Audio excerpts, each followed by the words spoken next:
Let's dive into the discussions shaping the nation. Garmagat and Cogorges, because Minister, in your new role, and best of luck in your new role. And what a baptism of fire. You will know, coming from the same county as myself and Mayo, how much we have suffered over the last 2 weeks. And you will also know, Minister, that it's absolutely unacceptable that we are 13 days after the storm and that people have no light and no water. And I know you will have got all of the cases that I have got come across my desk in the last 2 weeks of the real hardship that people have suffered with this storm. And Minister, I have to say, I don't think the response was not good enough. It was not urgent enough. We knew in the days running into this storm that it was unprecedented, that there was nothing like it. Now, you and I are very used to the most harshest of storms in the coastal areas, but we knew this was going to be something different. So the crews should have been there, should have been on standby, and things should have been in place in order to be able to ensure that particularly the vulnerable people were looked after. So it is wholly unacceptable that there's people still sitting in Mayo and that they don't know when they're going to have light or water. And as my colleagues have said, the Dáil should have been back here immediately. And I do feel that if there was a similar catastrophe in Dublin, that we would be back here sitting in the Dáil. And I don't think that that is good enough. I was on Midwest Radio this morning and I said because I have been frightened all week that something was going to happen, that somebody was going to die as a result of this in Mayo. And I do want to extend my condolences to the man's family in Donegal that has lost his life.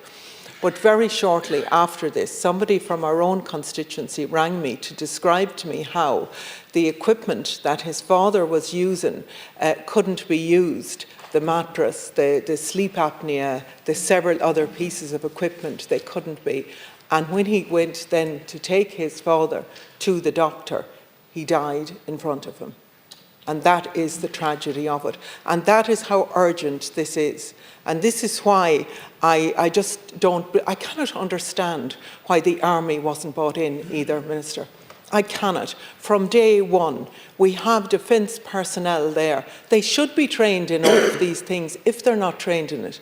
And I would suggest that if they're not, that they immediately are trained, because we're going to have more storms like this.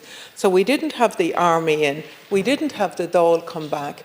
We took a number of days for the humanitarian aid to be put in place, or to say that people could have alternative accommodation. And to me, that doesn't say urgency. There is lessons to be learned here, but as I fear with many things, lessons don't get learned. I really do want to thank Midwest Radio as well. We would be absolutely lost without Midwest Radio for communication. And we did say to the ESB, when I and my colleagues met them last week, that they should be taking out adverts in Midwest to communicate with people as well. But I hope that the role that they have played in this will be remembered when funding is distributed for broadcasting, because without them, people would be completely lost altogether.